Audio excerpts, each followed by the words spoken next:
సేవలు అందిస్తున్నటువంటి హాస్పిటల్ సిబ్బందికి, అలాగే ఇక్కడికి వచ్చి స్టేజ్ మీద ఉన్నటువంటి పెద్దలు డాక్టర్ మూర్తి గారు, డిసిహెచ్ఎస్ మూర్తి గారికి, అలాగే విజయభాస్కర్ గారికి, అలాగే ఎనస్థీషియా డాక్టర్ గారికి, స్టేజ్ మీద ఉన్నటువంటి ఎంపీపీ గారికి, జెడ్పీటీసీ గారికి, ఈ వైఎస్ఆర్ కాంగ్రెస్ పార్టీ జిల్లా ఉపాధ్యక్షులు మూర్తిరెడ్డి గారికి, ఏఎంసీ చైర్మన్ పోల్రెడ్డి అన్న గారికి, అలాగే ఈ ఎర్రగొండపాలెం పట్టణ ప్రథమ పౌరాలు సర్పంచ్ అయినటువంటి అరుణమ్మ గారికి, అలాగే మన సుబ్బన్న గారికి, మా వైఎస్ఆర్ కాంగ్రెస్ పార్టీ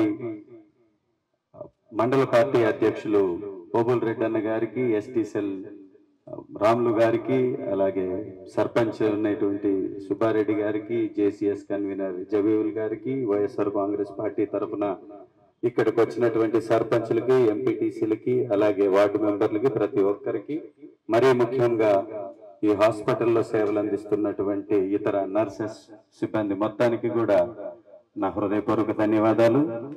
చాలా సంతోషం. అద్భుతమైనటువంటి హాస్పిటల్ ఈ ఎర్రగొండపాలెంకి తీసుకొచ్చినటువంటి గౌరవ మంత్రివర్యులు, ఇక్కడ ఎమ్మెల్యేగా 2 సార్లు గెలిచి మంత్రిగా అధిరోహించి మంచి సేవలు అందించినటువంటి మన మంత్రివర్యులు ఆదిమూలపు సురేష్ అన్న గారికి కూడా హృదయపూర్వక ధన్యవాదాలు తెలియజేసుకుంటున్నాను. ఈ హాస్పిటల్ నిర్మాణం దాదాపు 4 సంవత్సరాల కాలం కొనసాగిన తర్వాత ఇవాళ నా చేతుల మీదుగా ఓపెన్ చేసేటటువంటి భాగ్యాన్ని కలిగించినటువంటి మీ అందరికీ, కాంట్రాక్టర్స్ కి కూడా నా హృదయపూర్వక ధన్యవాదాలు. మానవత అనేటటువంటి పదానికి అర్థం సేవ చేయడం. మానవతా దృక్పథంతో ఒక మనిషి మన హాస్పిటల్కి వచ్చినప్పుడు కష్టంలో వస్తాడు, ప్రమాదంలో వస్తాడు, బతుకుతానా లేదనేటటువంటి భయంతో వస్తాడు. అలా వచ్చినటువంటి వ్యక్తిని చెయ్యి పట్టుకొని నాడిని చూసి నీకేం పర్లేదయ్యా, కూర్చో, నువ్వు బాగానే ఉన్నావని చెప్పేసి మొట్టమొదటిగా వారిని దగ్గరకు తీసుకునేటటువంటి వైద్య సిబ్బందికి నిజంగా శిరస్సు వచ్చి నమస్కారం తెలియజేసుకుంటుంది. ఈ ఎర్రగొండపాలెంలో 600 నుంచి 700 ఓపీ ఈ రోజు నడుస్తుందంటే అది కేవలం మీ ద్వారా వచ్చినటువంటి, మీ సేవ ద్వారా వచ్చినటువంటి ఆ యొక్క ఘనతే తప్ప మరొకరిది కాదు. ఇక్కడ హాస్పిటల్లో పనిచేస్తున్నటువంటి డాక్టర్స్ శ్రీనివాస్ గారికి ఉన్నటువంటి పేరు గురించి పదే మన వాళ్ళందరూ చెప్పారు. వారితో పాటు మిత్రులు చాలా మంది డాక్టర్స్ మన స్టేజ్ మీద ఉన్నటువంటి వారందరూ కూడా వారి సర్వీసెస్ ని వారు చేయగలిగారు కాబట్టే ఇంత మంచి పేరు ఈ హాస్పిటల్ కి వచ్చింది. ఇది చాలా శుభ పరిణామం. ఎందుకంటే ఈ రిమోట్ ఏరియాలో ఒక హాస్పిటల్ ఉండడం అనేది ఎంతో సంతోషించదగినటువంటి విషయం. జగనన్న వచ్చిన తర్వాత నిజంగా ప్రజల జీవితాల్లో ఎంత గొప్ప మేలులు తీసుకొచ్చాడో ఒక్కసారి మనం గాని తిరిగి చూసినట్లయితే, అంతకుముందు గవర్నమెంట్ హాస్పిటల్ అంటే పాడుబడి కుక్కలు తిరుగుతూ, పందులు తిరుగుతూ, మురికి కాలువలు, చెత్త కుప్పలుగా ఉండేటటువంటి హాస్పిటల్స్ అప్పుడుంటే బ్రహ్మాండమైనటువంటి ఒక మంచి వాతావరణంలో ఈ హాస్పిటల్స్ నిర్మాణం చూడడానికి చక్కనైనటువంటి డిజైన్స్ తోటి దాదాపుగా ఈ హాస్పిటల్ 90,000 స్క్వేర్ ఫీట్ తోటి నిర్మించటం, ఇది ఇక్కడ ప్రజలు చేసుకున్నటువంటి అదృష్టంగా మనం భావించాలి. ఇక్కడ నాయకులు తీసుకొచ్చినటువంటి ఘనత ఇది. ఇక్కడ నాయకులే ఇది తీసుకొచ్చారు. పార్టీ ఏదైనా వైఎస్ఆర్ కాంగ్రెస్ పార్టీలో ప్రజలకు మేలు చేయాలనే ఉద్దేశంతో పార్టీలో ఉన్నటువంటి పెద్దలు, ఎమ్మెల్యే అయినటువంటి మన ఆదిమూలపు సురేష్ అన్న, ఇక్కడ కూర్చున్నటువంటి స్టేజ్ మీద ఉన్నటువంటి వైఎస్ఆర్ కాంగ్రెస్ పార్టీ పెద్దలందరూ కూడా దానికోసం కృషి చేశారు. కాబట్టే ఈ హాస్పిటల్ ఈ రోజు 100 పడకల హాస్పిటల్ గా మనం ఇవాళ ప్రారంభోత్సవం చేసుకోగలుగుతున్నాం. ఈ హాస్పిటల్ పేరుకి 100 పడకలైనా కానీ దీన్ని 150 పడకల వరకు పెంచుకునేటటువంటి విస్తీర్ణం కలిగి ఉన్నటువంటి హాస్పిటల్ ఈ హాస్పిటల్. అధునాతన సాంకేతిక పరిజ్ఞానం ఇవాళ మేము చూసాం. ల్యాబుల్లో చూస్తే స్త్రీలకు వారి యొక్క ప్రసూతి సమయంలో ఇబ్బంది లేనటువంటి ఒక చక్కనైనటువంటి మంచి వాతావరణంతో ఆధునికకరమైనటువంటి పరికరాలతోటి అది ఒక ల్యాబ్ ఉంటే, చిన్నపాటి ఆపరేషన్స్ చేయడానికి ఒక ఓటీ, మినీ ఓటీ ఉంది. స్కాన్ పరికరాన్ని కూడా త్వరలో తీసుకురాబోతున్నారు. ఆక్సిజన్ కూడా ఇక్కడ ఒక ప్లాంట్ పెట్టి ఆక్సిజన్ కూడా ఇక్కడ ఉత్పత్తి చేసుకునేటటువంటి సౌలభ్యం కలిగినటువంటి ఒక గొప్ప హాస్పిటల్ మనకి రావడం అనేది నిజంగా మనం అందరం ఆనందించాల్సినటువంటి విషయం. ఇది కేవలం వైఎస్ఆర్ కాంగ్రెస్ పార్టీ ప్రభుత్వానికి దక్కినటువంటి అరుదైన గౌరవం అని సభాముఖంగా తెలియజేసుకోవడానికి గర్వపడుతున్నాం. ఏదైనా కానీ ఒక ప్రభుత్వం ఎందుకు రావాలి?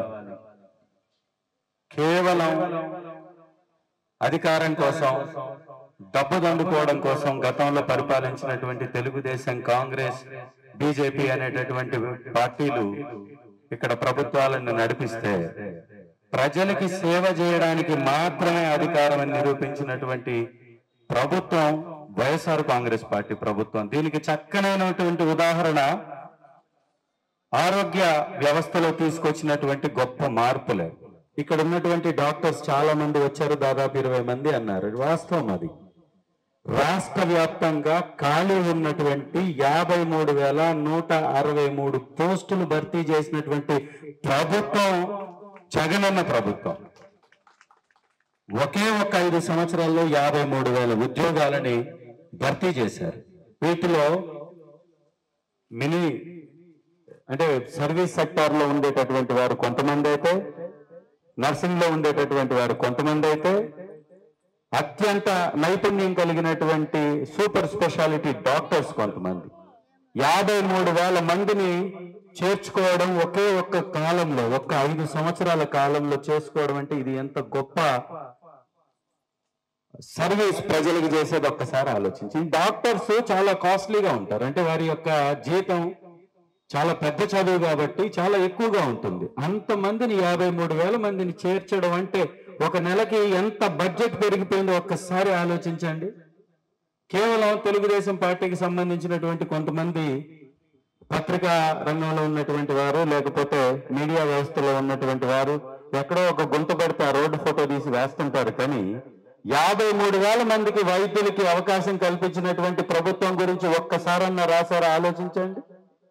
ఈ భారతదేశంలోనే ఆరోగ్యశ్రీ అనేటటువంటి ఒక వ్యవస్థ ద్వారా 25 లక్షల రూపాయలు ఒక వ్యక్తికి ఏ ప్రమాదం ద్వారా ఆయన ప్రమాదవశాత్తు గాయపడితే, ప్రమాదంలోకి నెట్టవేయబడితే 25 లక్షల రూపాయలు ట్రీట్మెంట్ కి ఒక్కరికి ఇస్తున్నటువంటి ఘనమైన చరిత్ర కలిగినటువంటి ప్రభుత్వం జగనన్న ప్రభుత్వం.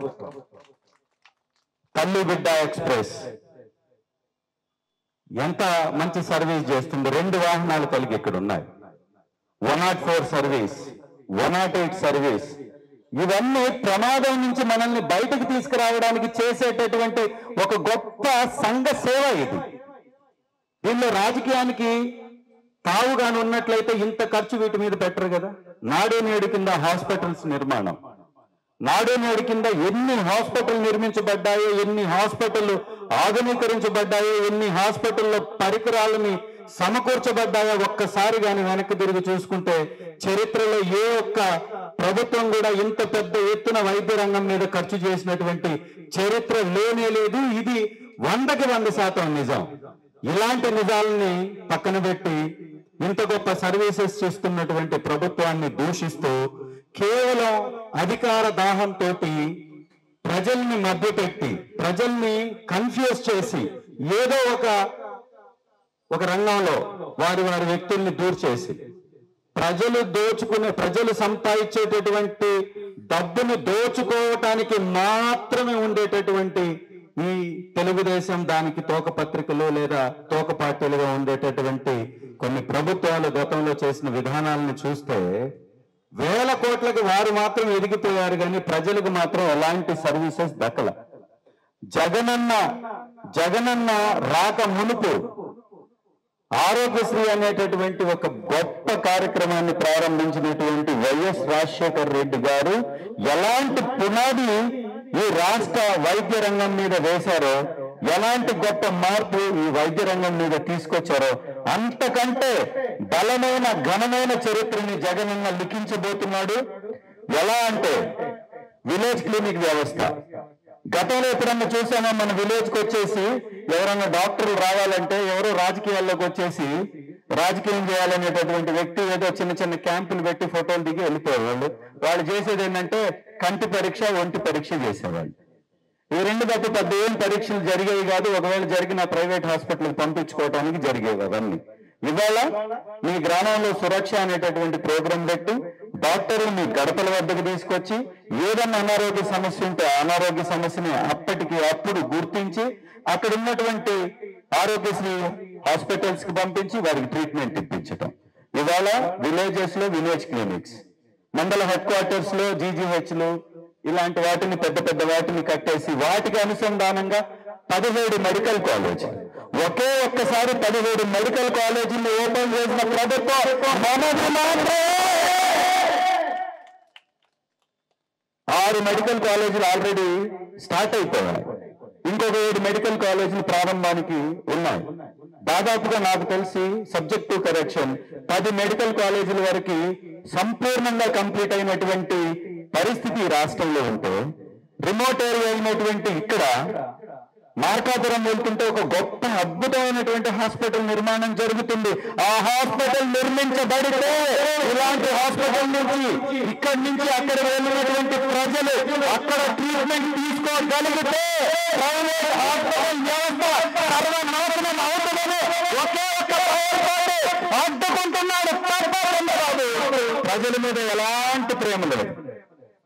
ఇలాంటివన్నీ కానీ మనకి కంప్లీట్ అయితే ప్రతి పేదవాడి ఆరోగ్యం సంరక్షించబడుతుంది, సురక్షితం అవుతుంది, మనకు ఉండేటటువంటి ఆర్థిక భారం తగ్గుతుంది అనేది వాస్తవం.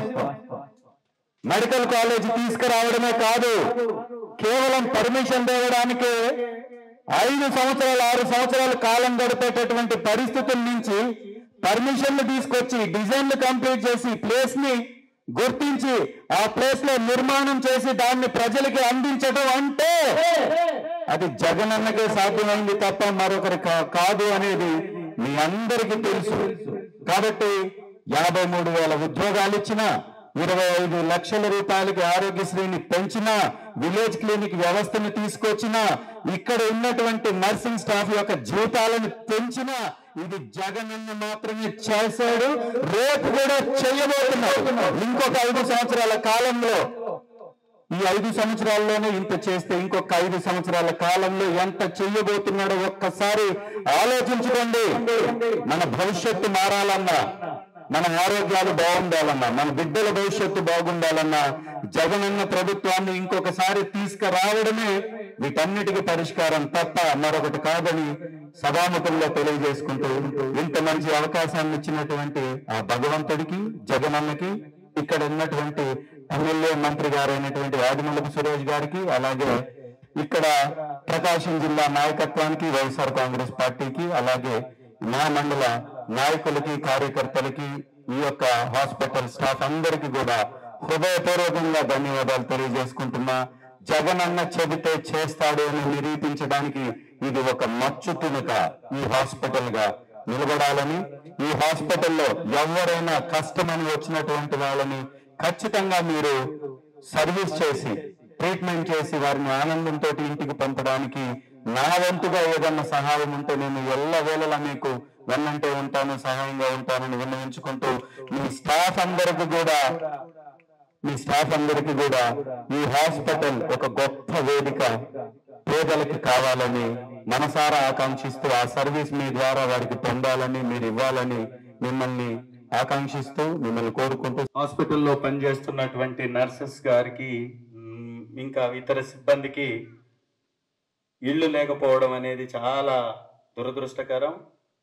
ఒక 5 సంవత్సరాల కాలంలో కొంతమందికి ఇవ్వగలిగాం, కొంతమందికి ఇవ్వలేకపోయాం. ఈ రాష్ట్రంలోనే 31 లక్షల మందికి ఇంటి పట్టాలు ఇచ్చినటువంటి చరిత్ర జగన్ అన్నది.